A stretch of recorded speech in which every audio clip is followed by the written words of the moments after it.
चलिए शुरू करते हैं। ये हमारा सेट 2 है और यह किरण पब्लिकेशन का है। तो चलिए इसको स्टार्ट करते हैं। पहला प्रश्न है हमारा, जातिवाचक संज्ञा से भाववाचक संज्ञा में निर्माण का सही उदाहरण क्या है? तो ये ऑप्शन सी हो जाएगा, लड़का से लड़कपन। दूसरा क्वेश्चन है, सज्जन का विपरीतार्थक शब्द क्या होगा, यानी विलोम शब्द। तो सज्जन का विलोम शब्द होगा आपका दुर्जन। तीसरा क्वेश्चन बोलता है, निम्नलिखित में से भारतेंदु का सही संधि विच्छेद क्या होगा? भारतेंदु का सही संधि विच्छेद इसमें भारत प्लस तेंदु नहीं, ये नहीं, ये नहीं, भारत प्लस इंदु, भारतेंदु। चौथा नंबर क्वेश्चन बोला है, नीलकंठ शब्द क्या है? तो नीलकंठ आपका योग रूढ़ है। देखिए, रूढ़ शब्द, यौगिक शब्द और योग रूढ़ शब्द। तो रूढ़ शब्द वह है ना जिसको जो हम तूरे तो उसका कोई अर्थ ना निकले, यानी टूटने के बाद अर्थ ना निकले। और यौगिक शब्द टूटने के बाद अर्थ निकले। और यौगरूट शब्द है कि टूटने के बाद कोई अन्य अर्थ प्रदान करे। जैसे देखो, ये हमारा, इसको हम बता देते हैं। तो ये देखो, व्युत्पत्ति, रचना या बनावट के आधार पर शब्द के कितने प्रकार होते हैं? तो 3 प्रकार होते हैं। व्युत्पत्ति, रचना या बनावट के आधार पर शब्द के 3 प्रकार होते हैं। पहला हो गया रूढ़ शब्द, यानी रूढ़ शब्द बोलता है, आपको पढ़ के बताते हैं, वे शब्द जिनके टुकड़े नहीं किए जा सकते हैं। वे शब्द जिनके टुकड़े नहीं किए जा सकते हैं, जैसे कि तुम्हारा धूप हो गया, पहाड़ हो गया, नाक हो गया। इनका तुम टुकड़ा करके देखो, ये टुकड़ा नहीं होंगे। धूप का टुकड़ा क्या करोगे? धूप और धूप, ऐसा नहीं होता है। मतलब उसका टुकड़ा करो जिसका तुम सही अर्थ दे सको।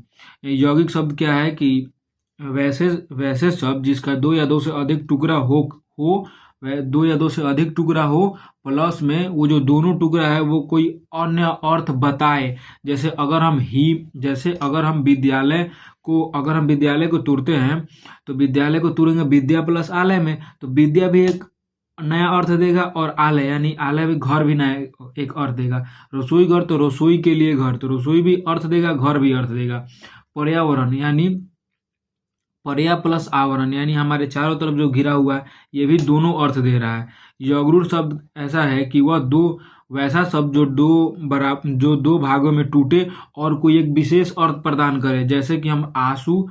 जैसे कि आशुतोष है, तो हम इसको आशु और तोष में चूरे, तो आशु का ही मतलब हुआ कि शीघ्र, और तोष का ही मतलब हुआ कि प्रसन्न, और इसका कोई अन्य अर्थ भी बताया, जैसे भगवान शिव। लेकिन वही तुम यौगिक शब्द में देखोगे, ये 2 भाग में तो टूटेगा, ये 2 भाग में टूटेगा, लेकिन ये कोई अन्य अर्थ प्रकट नहीं करेगा। लेकिन अगर यौगरूढ़ शब्द में है, 2 भाग में टूटेगा भी और अन्य अर्थ प्रकट करेगा भी। एक और बात बता रहे हैं, जितने भी बहुब्रीहि समास है ना, वो सारे यौगरूढ़ शब्द के अंतर्गत आ जाएंगे। ठीक है, अब आते हैं 5वां प्रश्न, सर्वनाम एवं सर्वनामिक विशेषण का वाक्य क्या है? तो 1 नंबर है, वह पुस्तक मेरी है और वह तुम्हारी है। वह पुस्तक मेरी है और वह तुम्हारी है। 6ठा नंबर क्वेश्चन बोलता है, किसी वर्ण में हलंत का प्रयोग किया जाता है, तो वर्ण को बिना स्वर के सहायता से बोला जाने के लिए हलंत लगा दिया जाएगा, मतलब उसका हम आधा कर दिए। 7वां नंबर, संकेतवाचक वाक्य क्या है? तो यह गिलास आधा भरा है। निम्नलिखित में से प्रश्न निष्पात कौन सा है? तो उसमें प्रश्न निष्पात है क्या? 9 नंबर क्वेश्चन पढ़ते हैं, निम्नलिखित में से आरंभ बोधक संयुक्त वाक्य क्रिया कौन सी है? तो 9 नंबर का ऑप्शन हो जाएगा 3, वह रोने लगा। 10 नंबर क्वेश्चन, तुम्हारा विश्वास मैं नहीं करूंगा तो कौन करेगा? उपयुक्त वाक्य में सर्वनाम पद की संख्या बताइए। तो देखो, इसमें सर्वनाम पद की संख्या कितना हो जाएगा 10 नंबर क्वेश्चन में? तुम्हारा 1 हो गया, मैं 2 हो गया, और कौन 3 हो गया, तो इसमें होगा 3, ऑप्शन नंबर 3। 11 नंबर क्वेश्चन बोलता है, जिस क्रिया का फल कर्ता पर पड़ता है वह उसे क्या कहते हैं? तो उसे हम बोलते हैं सकर्मक क्रिया। इंग्लिश को हम स्किप करते हैं। अब आते हैं हम सीधा सामाजिक अध्ययन पे, यानी सोशल साइंस पे। देखो, 16 नंबर क्वेश्चन बोलता है कि 1926 में उदय से संबंधित प्रस्ताव की रचना किसने की थी? तो वह किया था जवाहरलाल नेहरू ने।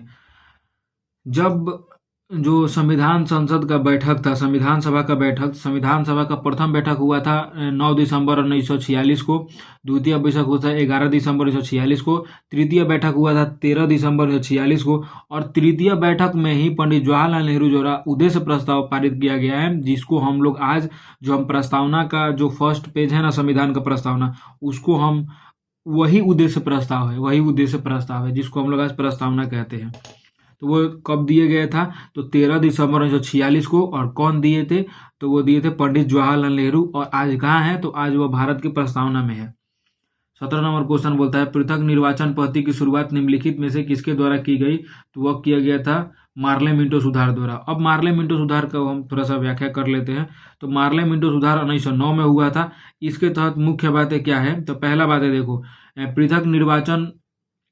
पृथक निर्वाचन फॉर मुसलमान, यानी मुसलमानों के लिए पृथक निर्वाचन किया गया था, यानी उनका अलग एक क्षेत्र दे दिया गया था।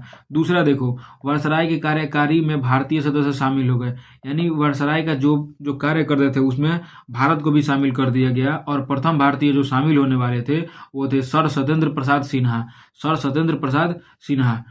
और तीसरा बात है बजट पर मतदान का अधिकार दिया गया। चौथा इसमें बात है कि कार्यपालिका से प्रश्न पूछने का अधिकार दिया गया। तो इसमें मुख्यतः कितने बातों पर ध्यान दिया गया? तो इसमें मुख्यतः 4 बातों पर ध्यान दिया गया।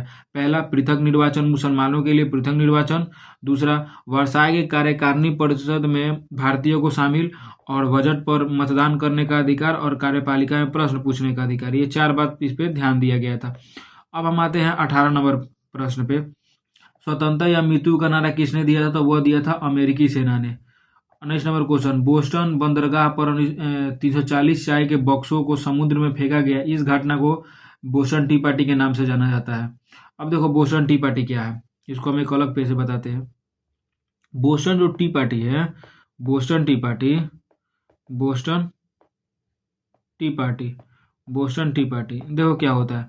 बोस्टन टी पार्टी कब होता है? तो बोस्टन टी पार्टी होता है तुम्हारा 16 दिसंबर 1773 को। यह घटना किसका है? तो 16 दिसंबर 1773 का यह घटना है। इसी देखो क्या होता है, 16 दिसंबर 1973 को क्या होता है कि मतलब जो भारत से जितने भी चाय है ना, तो भारत से एक क्या बोलते हैं, भारत से एक जहाज पे चाय को लाद दिया गया था। और वह जहाज कहाँ चला था? तो अमेरिका के लिए वह जहाज चला था, अमेरिका के लिए जहाज चला था। और उस जहाज पे 340 चाय की बड़ी बड़ी पेटियां थी। जब वह जहाज बोस्टन पहुंचा, बोस्टन कहाँ है? तो बोस्टन है अमेरिका में, यानी यूएसए में। और यूएसए के मैसाचुसेट्स शहर है, वहां पे यह है, मैसाचुसेट्स शहर में यूएसए के है। तो जब भारत से 340 चाय की पेटियां एक नाव में चली बोस्टन अमेरिका में है। तो जब यह बोस्टन पर पहुंची तो एक थे सैमुअल एडम्स करके एक व्यक्ति थे। सैमुअल एडम्स ने अपने जितने भी उनके सेना थे, तो उनको सेना को बोला कि आतंकवादी वाला कपड़ा पहना दिया, ठीक है। उसके बाद वो बोला कि तुम जाओ और सारे पेटियां फेंक दो। तो सैमुअल एडम्स के जो भी सेना थे वो गए और उस पे जितने भी 340 चाय की पेटियां थी उनको सारे समुद्र में फेंक दिए। इसी घटना को बोस्टन टी पार्टी के नाम से जाना जाता है। और यह घटना हुआ था 16 दिसंबर 1773 ईस्वी को। और उसी के बाद सैमुअल एडम्स ने एक नारा दिया था कि प्रतिनिधित्व नहीं तो कर नहीं। और यह जो है ये बोस्टन टी पार्टी है, ये 9th क्लास में पढ़ना है हमें। नेक्स्ट आता है हमारा 20 number question. America, Canada, Denmark, Britain, Portugal, France, Belgium, Holland, Luxembourg, तुर्की, ग्रीस ने एक ऐसी संधि बनाई जिस संधि के नाम से किसको जानते हैं? तो नाटो को जानते हैं, नाटो को जानते हैं, ठीक है। अब हम आते हैं 21 नंबर कि राष्ट्रसंघ के अस्थायी अध्यक्ष कौन थे? अस्थायी अध्यक्ष थे तो ब्रिटेन अस्थाई है, ब्रिटेन अस्थाई है, अस्थाई है, अस्थाई है, यानी इसमें से कोई भी तुम्हारा ऑप्शन नहीं होगा। इसका हम तुमको बताते हैं। देखो यहाँ पे जो हमारा राष्ट्रसंघ है, तो द्वितीय विश्व युद्ध हुआ था 1914 से लेकर 1918 तक। 1914 से लेकर 1918 तक द्वितीय विश्व युद्ध स्टार्ट हुआ था, ठीक है। द्वितीय विश्व युद्ध स्टार्ट हुआ था। द्वितीय विश्व युद्ध के जब समाप्त हुआ तो समाप्त होने के बाद एक संघ बना। उसी संघ को क्या नाम दिया गया? तो उसी संघ को राष्ट्रसंघ के नाम से जाना जाता है। और समाप्त होने के बाद राष्ट्रसंघ का निर्माण इसलिए किया गया था ताकि वह द्वितीय विश्व युद्ध को न होने दे। यानी प्रथम विश्व युद्ध की समाप्ति के बाद हमें राष्ट्रसंघ बनाया गया और इसका काम यह था कि यह द्वितीय विश्व युद्ध को न होने दे, और इसका स्थापना किया गया था 1920 में। 1918 में प्रथम विश्व समाप्त हुआ तो 1920 में इसका स्थापना किया गया, और इस पे 50 उस समय के 50 देशों ने इस पर हस्ताक्षर किया था। और इसमें टोटल कितने देश हैं, तो इसमें 15 टोटल सदस्य देश हैं, जिसमें कि 10 अस्थायी हैं। अस्थायी क्या होता था कि प्रत्येक 2 वर्षों पे इनका चुनाव होता था, और चुनाव जो राष्ट्रसंघ है, राष्ट्रसंघ का एक क्षेत्र है महासभा प्रत्येक 2 वर्षों पे इनका चुनाव करता है और इनको अधिकार देता है। और उसी में अस्थायी सदस्य 5 है, ब्रिटेन है, फ्रांस है, अमेरिका है, चाइना है और रसिया है। नेक्स्ट क्वेश्चन हमारा है, प्रथम विश्व युद्ध का मुख्य कारण क्या था, तो वो था त्रिपक्षीय संधि। 23वां नंबर क्वेश्चन, पाषाण युग में काटने के लिए सामान्यतः प्रयुक्त उपकरण को क्या कहा जाता था, उस समय ग्रास कहा जाता था। गुप्त काल के प्रसिद्ध गणितज्ञ कौन थे, तो वो थे आर्यभट्ट। 25 नंबर क्वेश्चन, अलाई दरवाजा किसके शासनकाल में बनाया गया, तो अलाउद्दीन खिलजी के दरबार में बनाया, अलाउद्दीन खिलजी के शासनकाल में बनाया गया। ठीक है, अब अलाउद्दीन खिलजी के बारे में हम कुछ पढ़ लेते हैं। जैसे हमारा ये अलाउद्दीन खिलजी हैं, ये खिलजी वंश के थे। ठीक है, तो अलाउद्दीन खिलजी ने अलाई दरवाजा बनाया, अलाई मीनार बनवाया और सीरिया किला बनाया। अलाउद्दीन खिलजी ने अलाई दरवाजा बनाया, अलाई मीनार बनाया, अलाई और सीरिया किला। अलाउद्दीन खिलजी ने अलाई दीवार बनाया, अलाई दरवाजा बनाया, अलाई मीनार बनाया और सीरी का किला बनवाया। अस्थाई सेना का गठन करने वाला यह प्रथम सुल्तान था। तो क्या था, तो अस्थाई सेना का गठन करने वाला यह प्रथम सुल्तान था। ठीक है, उसके बाद आते हैं हम 26 नंबर क्वेश्चन पे। राजा राम मोहन राय के द्वारा चलाया गया सुधार आंदोलन वो कौन सा आंदोलन था, तो वो था ब्रह्म समाज। आर्य समाज की स्थापना किसने किया था, तो दयाराम सरस्वती ने आर्य समाज की स्थापना किया था। और ब्रह्म समाज की स्थापना किसने किया था, तो राजा राम मोहन राय ने किया था। 27 नंबर क्वेश्चन, थियोसॉफिकल सोसाइटी की स्थापना किसने किया था, तो मैडम ब्लावात्स्की ने किया था। 28 नंबर क्वेश्चन है, गदर पार्टी की स्थापना कहाँ हुई थी, तो वो थी कनाडा और यूएसए में। और गदर पार्टी की स्थापना कब हुई थी, तो 1913 में। और एक और क्वेश्चन पूछे, गदर पार्टी की स्थापना किसने किया था, तो वह किया था लाला हरदयाल। गदर पार्टी की स्थापना कहाँ हुई थी, तो अमेरिका और कनाडा में। गदर पार्टी की स्थापना कब हुई थी, तो 1913 में। और गदर पार्टी की स्थापना किसने किया था, तो लाला हरदयाल ने किया था। 29 नंबर क्वेश्चन पे आते हैं। 29 नंबर क्वेश्चन बोलता है, महात्मा गांधी ने भारत में सर्वप्रथम पहला सत्याग्रह कहाँ प्रारंभ किया था, तो चंपारण में प्रारंभ किया गया था 1913 ईस्वी में, जिसको हम लोग नील विद्रोह के भी नाम से जाना जाता है। 30वां नंबर क्वेश्चन है, असहयोग आंदोलन कब शुरू किया गया, तो 1920 में शुरू किया गया था। 31वां नंबर क्वेश्चन है, इक्वाडोर का चिम्बाराजो ज्वालामुखी कौन सा मतलब किस श्रेणी में आता है, तो वह एक शांत ज्वालामुखी है। 32 नंबर क्वेश्चन पढ़ते हैं, विषुवत रेखा क्षेत्र के सघन वन का लाभदायक किस लिए है, तो वह जड़ी बूटी के लिए बनाए गए मतलब उपयोगी आता है। 33 नंबर क्वेश्चन है कि आप ग्लास हाउस में सब्जियां कहाँ उगाएंगे, तो टुंडा प्रदेश में हम उगाएंगे। 34 नंबर क्वेश्चन है, विषुवत रेखा के समीप तापमान सबसे अधिक होता है क्योंकि छोटा क्षेत्र पर तापमान अधिक पड़ जाता है, इसलिए वहां पे तापमान बढ़ जाता है। 35 नंबर क्वेश्चन पढ़ते हैं, अग्नेय शैल में निम्नलिखित कौन से तत्व नहीं पाए जाते हैं, तो इसको परतदार चट्टान भी कहते हैं और इसमें परतदार नहीं पाए जाते हैं। 36 नंबर क्वेश्चन, निम्नलिखित में से कौन सा खाद्य पदार्थ नहीं है, तो चाय नहीं है। चाय कौन सा फसल है या फिर व्यापारिक फसल है। चाय कौन सा फसल है, तो यह एक व्यापारिक फसल है, या इसको हम लोग वाणिज्यिक फसल ही बोल सकते हैं। यानी इसको हम लोग इनकम के लिए इसका हम लोग ज़्यादा वो करते हैं, क्या उत्पादन करते हैं। 37 नंबर क्वेश्चन बोल रहा है, निम्नलिखित में से कौन सा कारक है जो जलवायु प्रकार के लिए मुख्य उत्तरदायी है, तो वो है 37 देखना पड़ेगा, 37 का 3 यानी सागर से दूरी। 38 नंबर, जनसंख्या 2001 के अनुसार निम्नलिखित में से किस राज्य में महिला साक्षरता प्रतिदर सर्वाधिक है, तो वह है केरल राज्य में सर्वाधिक महिला साक्षरता दर है। 39 नंबर, लिग्नाइट किस प्रकार का कोयला है, तो लिग्नाइट सबसे निम्न स्तर का कोयला है। कोयला टोटल 4 प्रकार के होते हैं, एंथ्रासाइट, बिटुमिनस, लीग और पिग्नाइट। एंथ्रासाइट सबसे अच्छे क्वालिटी का होता है, बिटुमिनस सबसे ज़्यादा भारत में बिटुमिनस पाया जाता है, एंथ्रासाइट, बिटुमिनस, लीग और एंथ्रासाइट, बिटुमिनस, लीग और लिग्नाइट और पीट। ठीक है। तो गेहूं किस जलवायु का फसल है? तो गेहूं है तुम्हारा गेहूं तुम्हारा कौन सा है? तो शीतोष्ण जलवायु का फसल है। 41 नंबर क्वेश्चन बोलता है कि इंडियन कॉपर कॉरपोरेशन कहाँ स्थित है? तुम्हारा घाटशिला में स्थित है। घाटशिला कहाँ है? तो झारखंड में। झारखंड में एक रील देखा है, झारखंड को कौन जानता है? इंडियन कॉपर कॉरपोरेशन का जो कहाँ पे स्थित है? तो वो है घाटशिला में। ठीक है।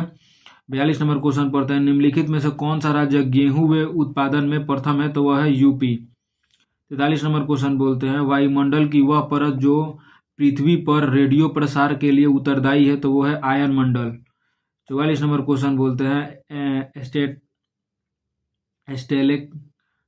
स्टेलेक्टाइट स्थलाकृति का निर्माण होता है 44 का क्या होगा भाई? किसके द्वारा निर्माण होता है? स्टेलेटाइट स्थलाकृति का निर्माण किसके द्वारा होता है? 44 का देखना पड़ेगा, एक सेकेंड। 44 का 2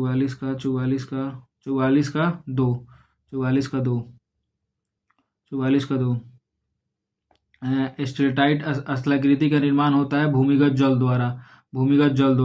45 नंबर क्वेश्चन बोलता है, दार्जिलिंग जिला किस राज्य में है? तो वो है आपका पश्चिम बंगाल में। पश्चिम बंगाल का सबसे ऊपर वाला भाग जहाँ पे तुम्हारा दो और पाए जाते हैं वो है सिलीगुड़ी और जलपाईगुड़ी के पास में है तुम्हारा दार्जिलिंग।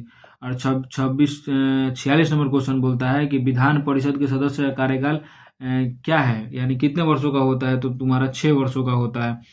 37 नंबर क्वेश्चन बोलता है कि नीति निर्देशक तत्व सरकार के मार्गदर्शन हेतु होता है, यह कौन दिया था? तो वह संविधान दिया था। 42वां संविधान संशोधन को लघु संविधान के नाम से भी जानते हैं। लघु संविधान। उच्च न्यायालय, पटना उच्च न्यायालय की स्थापना होता है 1916 में। पटना उच्च न्यायालय की स्थापना 1916 में होता है। लोकसभा या निम्न सदन भी इसको हम लोग बोलते हैं। नेक्स्ट क्वेश्चन हमारा आता है 48 नंबर, पंचायती राज संस्था के में जिला स्तर पर सर्वोच्च अंग क्या है? जिला स्तर पे, तो जिला स्तर पर सर्वोच्च अंग है जिला परिषद। 49 नंबर क्वेश्चन बोलता है, किस राज्य में द्विसदनात्मक विधानमंडल है? यानी इसमें 2 विधानमंडल कौन सा है? तो एक होता है विधान परिषद और एक होता है विधानमंडल। इसी को हम लोग बोलते हैं द्विसदनात्मक, यानी 2 सदन है, एक विधान परिषद है और एक विधानमंडल है। तो वो टोटल भारत के जो द्विसदनात्मक है वो टोटल भारत के 6 राज्यों में है। वो कौन कौन से हैं? तो देखते हैं। पहला है बिहार, महाराष्ट्र, आंध्र प्रदेश, कर्नाटक, तेलंगाना और उत्तर प्रदेश। बिहार यूपी, उसके बाद महाराष्ट्र, उसके बाद आंध्र प्रदेश, उसके बाद कर्नाटक और तेलंगाना। ठीक है। नेक्स्ट नंबर 50 नंबर क्वेश्चन है कि पंचशील निम्नलिखित में से पंचशील निम्न देशों में से किसका समझौता है? तो वह हुआ था भारत और चीन के साथ। पंचशील समझौता भारत और चीन के साथ हुआ था। कब हुआ था? तो 29 अप्रैल 1954 में हुआ था पंचशील समझौता भारत और चीन के बीच। इसमें भारत और चीन के मध्य में 5 बातों पर मुख्यतः ध्यान दिया गया था। ठीक है। आज का इतना ही। नेक्स्ट में हम 50 से 100 तक कंप्लीट करेंगे।